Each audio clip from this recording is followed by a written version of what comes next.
He is not running a podcast और a show, he is running a circus. Rehan Tariq is running a jumbo circus.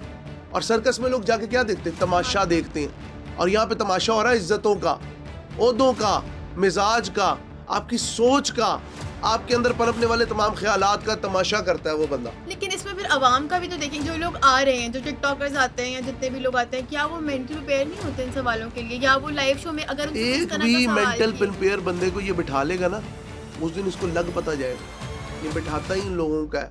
अब देखिए, आप अपने planted बंदे बिठाते हैं। जवाद अहमद साहब के साथ इन्होंने क्या किया? वो प्लांटेड औरत थी, ठीक है, उसको इसने बिठाया, पहले उसने उसे तपाया, बाद में कहा जी मैं आपकी फैन हूँ, ठीक है। जवाद अहमद साहब का आपको पता है, थोड़ा सा जो मिजाज है वो एकदम से वो फ्लेयर अप हो जाते हैं। अभी वो GNN की पॉडकास्ट में भी फ्लेयर अप हुए, ठीक है। आप क्यों अगले बंदे के, देखें पॉडकास्ट का मतलब क्या है? पॉडकास्ट का मतलब है, अगर किसी बंदे को आपने सामने बिठाया है, एक तो एनालिसिस है ना, एक आपने किसी बंदे को बिठाया, आपने उससे पूछना है उसकी लाइफ कैसी रही, उसकी जर्नी कैसी रही, उसने जिंदगी में क्या क्या तकलीफ देखी। एक तरफ वो कह रहा है I am done with this marriage, sorry, वो कहता है I am done with this marriage, देखिए मुझे बहुत बुरा लग रहा है। अच्छा, आप चेजा ले रहे हो? अगर एक खानदान टूट रहा है, वो बच्चा बड़ा होकर रेहान तारिक साहब आपके लिए सुहाने रूप साबित होगा।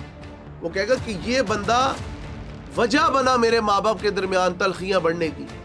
तुम अपने आप को समझते इसलिए हो कि तुम अपने आप को बहुत अक्लमंद समझते हो। अगर अल्लाह ताला ने इज्जत दी, इसे संभाल के रखो। इज्जत नीलाम करने की चीज नहीं होती। अगर रेहान तारिक साहब वो पॉडकास्ट ना करते तो रजब भट्ट तलाक ना देता ईमान? देखिए वो देता, सोशल मीडिया पे उसने एक स्टोरी भी मिनट लगाई इस तरह चर्चा होता, क्योंकि उस लड़की ने कुछ स्टोरी एक मिनट वो क्यों स्टोरी लगी? पहले उसका भाई गया जी इनके शो में, जी ठीक है। मैं कहता हूँ जी ये लोग चाहते थे ये कंट्रोवर्सी बने, ये मीडियम ना देता, इसने मीडियम तो दिया ना, बीच में खुद तो खड़ा हुआ ना। दो तरफ अगर पार्टियां थी तो दोनों तरफ का मौकफ सुनने गया, जलती में तेल का आका काम किया। तो ऐसे बंदे को हम क्या कहेंगे? ऐसे बंदे को हम कहेंगे हिपोक्रेट, मुनाफिक, दो धारी तलवार, शरपसंद, क्या कहेंगे इसे? फायदे उठाने वाला जी अपने व्यूज के लिए। अभी आप कह रही व्यूज के लिए, तो अपने व्यूज के लिए फायदा ही उठाया। जी चैनल। क्या किया और क्या किया? 32,000 लाइक आ गए, क्या फायदा हुआ? एक तो है अगर आप किसी की बुराई को, चलो जी आपने हकीम लोहापोड़ की बुराई को एक्सपोज किया, मान लिया, ठीक है। आपने घर क्यों तोड़ा भाई? मेरा तो आपसे इख्तलाफ, एक घर क्यों तोड़ा? वो कहते हो, मैं कहता हूँ वो एक दूसरे के सिर में खेल डालने को तैयार थे, आप बीच में जरिया क्यों बने? आपके पास ऑन आ रहा, आप कहते मैंने नहीं करना, मैं नहीं आपका सिलसिला बन सकता। सॉरी, क्या एक पॉडकास्ट से आपकी रोटी चल रही? आप किसी और को पकड़ लेते यार, किसी मदारी को पकड़ लेते। और अगर ये पुतली तमाशा दिखाना था मेरे भाई, जाके ना मेले ठेलों में काम करो।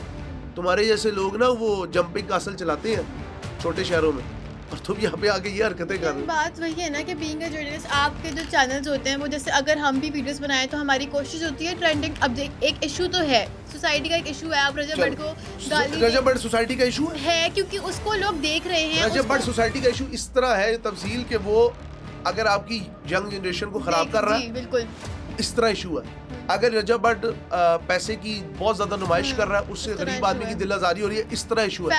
अगर रजब भट्ट फैमिली व्लॉगिंग में फैमिली की जो रवायात है उनका खराब कर रहा है, इस तरह इशू है। लेकिन रजब भट्ट और ईमान की शादी हुई है, वो लोग आपस में रह रहे हैं, वो आपस में लड़े तड़े जो मर्जी करें, मियाँ बीवी के बाद मियाँ बीवी के दरमियान होती है। अगर वो उसे बाजार का तमाशा बनाना चाहते भी हैं, मैं नहीं समझता बनाना चाहते, अगर बनाना चाहते भी हैं तो मुझे उसका जरिया नहीं बनना चाहिए। आप समझते हैं कि वो बाजार का तमाशा नहीं बनाना चाहते, लेकिन मैं कहता हूँ वो बनाना चाहते होंगे, मुझे नहीं जरिया बनना चाहिए उसका। मैं क्यों उनको बीच में लाके दोबारा लड़ाई कराऊं? हो सकता है उनके दरमियान। इस पॉडकास्ट के बाद डिवोर्स डीड गई है उनके घर, उससे पहले नहीं गई थी। 2 दिन क्योंकि लोगों का कहना है उससे पहले नहीं गई थी। लोग कह रहे हैं ना, लोग तो बहुत कुछ कहते हैं। तो उसने अगर हम सुनी सुनाई बातों पे यकीन करने लग जाए तो हियर से एविडेंस इज नो एविडेंस। लेकिन रजब भट्ट ने उस प्लेटफॉर्म को यूज किया अपने आप से, अपने कंधे से चीजों को झाड़ने के लिए। तो उसने इतने इल्जामात लगाए हैं। क्यों प्रोवाइड किया आपने? आप कहते मैंने नहीं करना। रजब भट्ट को प्रेसिडेंट ऑफ पाकिस्तान तो है नहीं कि वो जो कहेगा आपको करना पड़ेगा। वो ऐसी कानूनी पेचीदगियां भी नहीं थी। Just for the sake of use. How pathetic is that, Rehan Tariq? You should be ashamed of yourself and you are disgracing this profession. जिस प्रोफेशन से आप रोटी खा रहे, मैं रोटी खा रहा हूँ, हर सहाफी खा रहा है, तो फिर आप लिफाफा नहीं, आप फटे हुए लिफाफे वाले सहाफी।